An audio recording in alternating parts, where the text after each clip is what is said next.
Bismillahirrahmanirrahim. Assalamualaikum warahmatullahi wabarakatuh. Selamat hari Kamis, salam sehat untuk semuanya. Bertemu lagi dengan saya, Tias Kurniawan, di mata kuliah Sistem Informasi Manajemen.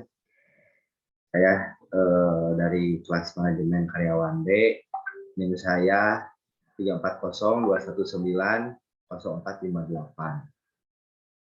Sedikit mau menjelaskan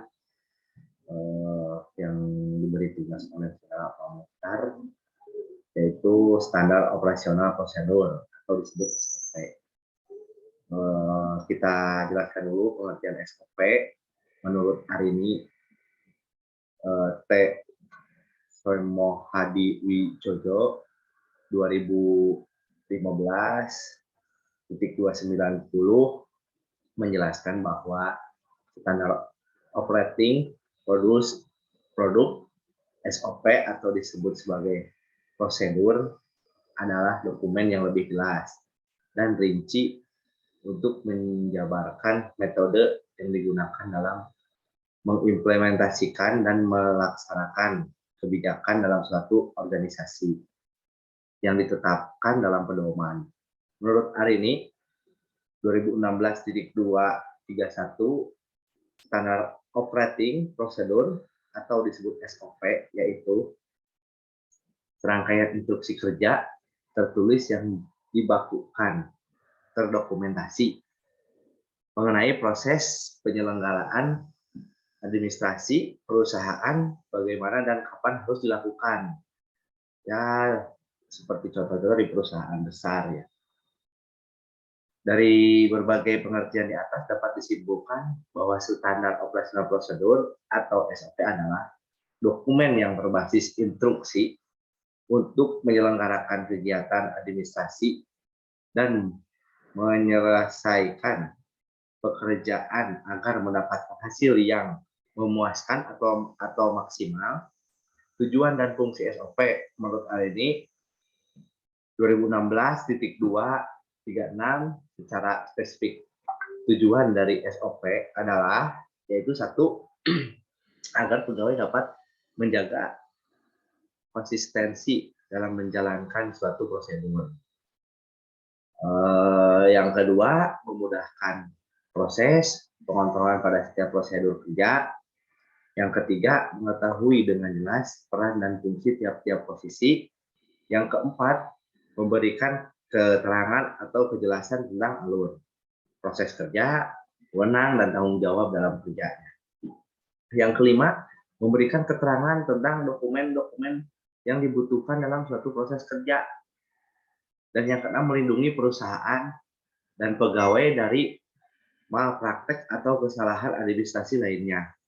Menghindari dari kesalahan atau keraguan, duplikasi, dan inefisiensi.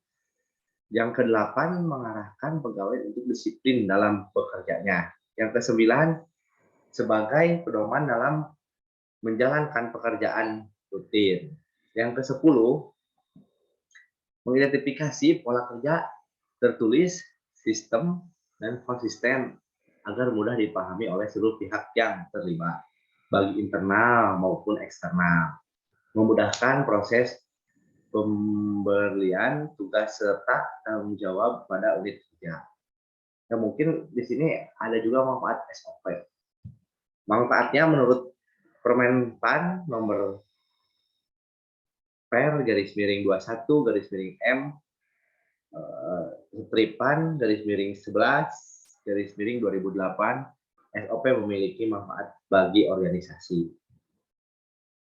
Antara lain sebagai standarisasi cara yang dilakukan pegawai dalam menyelesaikan pekerjaan khusus, mengurangi kesalahan, kelalaian. Yang kedua, SOP membantu staf lebih menjadi mandiri dan tidak tergantung pada intervensi manajemen, sehingga akan mengurangi keterlibatan pimpinan dalam pelaksanaan proses per hari-hari. Yang ketiga, yaitu meningkatkan abilitas dengan mendokumentasikan tanggung jawab khususnya dalam melaksanakan tugas, menciptakan ukuran standar kinerja yang akan memberikan pegawai secara konkret untuk memperbaiki kinerja serta membantu mengevaluasi usaha yang telah dilakukan. Yang kelima, menciptakan bahan-bahan training, yaitu bahan latihan yang dapat membantu pegawai baru untuk cepat melakukan tugasnya. Nah, seperti itu. Jadi, karyawan-karyawan yang baru di nomor 5 ini harus segera dipelajari dan harus segera mengikuti SOP yang sudah ditetapkan dalam suatu perusahaan. Yang keenam, menunjukkan kinerja bahwa organisasi efisien dan dikelola dengan baik, menyediakan pedoman bagi setiap pegawai di unit pelayanan dalam melaksanakan pemberian pelayanan sehari-hari, menghindari tumpang tindih pelaksanaan tugas, pemberi pelayanan. Yang kesembilan, membantu penelusuran terhadap kesalahan-kesalahan prosedurial dalam memberikan pelayanan. Yang kesepuluh, menjamin proses pelayanan tetap berjalan dengan berbagai situasi. Oke, yang selanjutnya ada lagi manfaat SOP dalam perusahaan menurut Arini 2016.237 yang sebagai berikut adalah sebagai standarisasi cara dilakukan pegawai dalam menyelesaikan pekerjaan dan tugasnya. Ya, umpamanya seperti mungkin kalau kerja di bidang alat berat, ya kalau di tempat kerja saya ada di bidang alat berat, SOP-nya sudah ada, ya mungkin contoh sebagian kecil harus memakai helm, memakai sepatu safety, dalam kondisi sehat walafiat, ya seperti itulah SOP yang diterapkan di perusahaan yang memiliki alat berat. Yang kedua, meningkatkan efisiensi dan efektivitas pelaksanaan tugas dan tanggung jawab individual pegawai dalam melaksanakan tugasnya. Jadi masing-masing individu, yaitu masing-masingnya harus memiliki tugas dan tanggung jawab. Yang ketiga, membantu pegawai untuk menjadi lebih mandiri dan tidak bergantungan pada investasi manajemen, sehingga akan mengurangi keterlibatan pemimpin dalam pelaksanaan proses sehari-hari. Ya, ini tidak jauh ya dari contoh yang tadi, mengurangi pemimpin berikut campur ke bawah kerja, ke bawahannya dalam hal kerja. Oke, lanjut. Yang keempat, memberikan informasi mengenai beban tugas yang dipikul oleh seorang pegawai dalam melaksanakan tugasnya. Jadi di sini harus benar-benar bertanggung jawab seseorang pegawai dalam melaksanakan tugasnya. Jadi agar tidak berbenturan dengan orang lain. Jadi minimal salah satu pegawai itu mempunyai produknya sendiri dan masing-masing. Yang kelima, memberikan informasi dalam upaya meningkatkan kompetensi pegawai. Yang keenam, memberikan informasi mengenai beban tugas yang dipikul oleh seorang pegawai dalam melaksanakan tugasnya. Yang ketujuh, memudahkan tahapan pelayanan yang diberikan kepada masyarakat sebagai konsumen, dilihat dari kesederhanaan alur pelayanan. Nah, mungkin untuk nomor 7 ini adanya di ruang publik, itu seperti pelayanan-pelayanan di rumah sakit, puskesmas, desa, kecamatan, dan lain sebagainya di pemerintah kota. Yang kedelapan, itu mengurangi beban kerja, dapat meningkatkan comparability, credibility, dan depressibility. Yang kesembilan, meningkatkan akuntabilitas pelaksanaan tugas. Yang kesepuluh, dapat digunakan sebagai alat ukur kinerja pegawai, menghindari tumpang tindih pelaksanaan tugas. 12, yaitu memberikan efisiensi waktu karena semua proses kerja sudah terstruktur dalam dokumen tertulis. Yang ke-13, membantu memberikan informasi yang diperlukan dalam penyusunan standar pelayanan sehingga dapat memberikan informasi yang jelas bagi kinerja pelayanan. Di sini ada juga ya prinsip-prinsip SOP, mungkin SOP juga mempunyai prinsip dalam Penpan juga diatur oleh Permenpan, yaitu per 21 garis miring M stripan garis miring 2 garis miring 2008 disebutkan bahwa penyusunan SOP harus memenuhi prinsip-prinsip antara lain.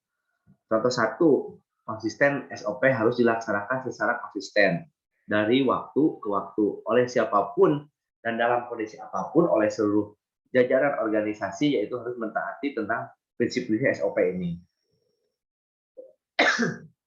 Yang kedua, komitmen. SOP harus dilaksanakan dengan komitmen penuh dari seluruh jajaran organisasi dan level paling rendah dan tertinggi. Yang ketiga, perbaikan berkelanjutan pelaksanaan SOP harus terbuka terhadap penyempurnaan untuk memperoleh prosedur yang benar, efisien, dan efektif. Yang empat, meningkatkan SOP harus meningkatkan pelaksanaan dalam melaksanakan tugasnya sesuai dengan prosedur standar yang ditetapkan. Jadi di perusahaan itu jangan sampai menyimpang atau tidak mengikuti SOP karena akan menyebabkan kefatalan nantinya. Seluruh unsur memiliki peran penting. Seluruh pegawai peran-peran tertentu di dalam setiap prosedur yang distandarkan. Jika pegawai tertentu tidak melaksanakan perannya dengan baik, maka akan mengganggu keseluruhan proses yang akhirnya juga berdampak pada proses penyelenggaraan pemerintahan. Yang keenam, terdokumentasi dengan baik seluruh prosedur yang telah distandarkan. Harus dikomentasikan dengan baik sehingga dapat selalu diabadikan referensi bagi setiap mereka yang memerlukan. Ya, selanjutnya contoh SOP perusahaan yang saya saya belajar mungkin flowcard-nya bagi pemotongan kain. Saya mencoba ini Pak. Contoh SOP perusahaannya. Yang pertama yaitu order. Order itu yaitu data order konsumen atau size spec. Yang kedua, ke bawah lagi ambil kain. Petugas mengambil kain sesuai dengan kebutuhan. Jadi jangan terlalu berlebihan ya, sesuai SOP. Karena nanti akan merugikan di produksi. Yang ketiga yaitu potong. Kain dipotong sesuai ukuran. Mungkin mesin kami yang mungkin bisa sudah canggih ya seperti sekarang, jadi tidak akan menyimpang ke ukuran yang lain. Yang keempat yaitu masukkan ke kotak Kanban. Kain dimasukkan ke kotak Kanban. Yang kelima, setor ke survesor. Kain disetor ke survesor. Nah, dari sini kita akan tahu produksi sesuai dengan SOP akan berjalan dengan baik. Yaitu kita akan berlanjut ke bagian proses pemotongan. Yang pertama yaitu mulai. Operator pemotongan mengambil kertas dan bahan order produk dari supervisor produksi. Ya, yang selanjutnya yaitu pengambilan bahan produk. Operator mengambil karton pola bahan produk sesuai dengan kertas order.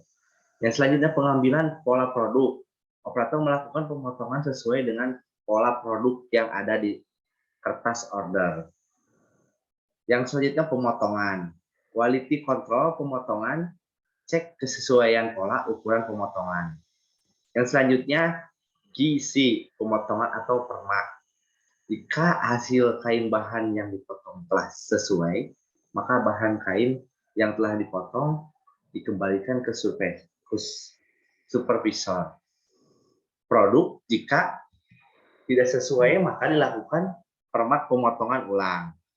Ya, mungkin saya mencontohkan cuma 2 saja, saya bikin beberapa ke bawah, tapi mungkin saya mempunyai waktu terbatas karena saya sedang kerja Pak, mohon maaf tidak bisa menjelaskan lebih banyak contoh SOP perusahaannya. Mungkin sebagian dari itu saya juga belajar mencoba belajar, ya, membaca dari materi Bapak.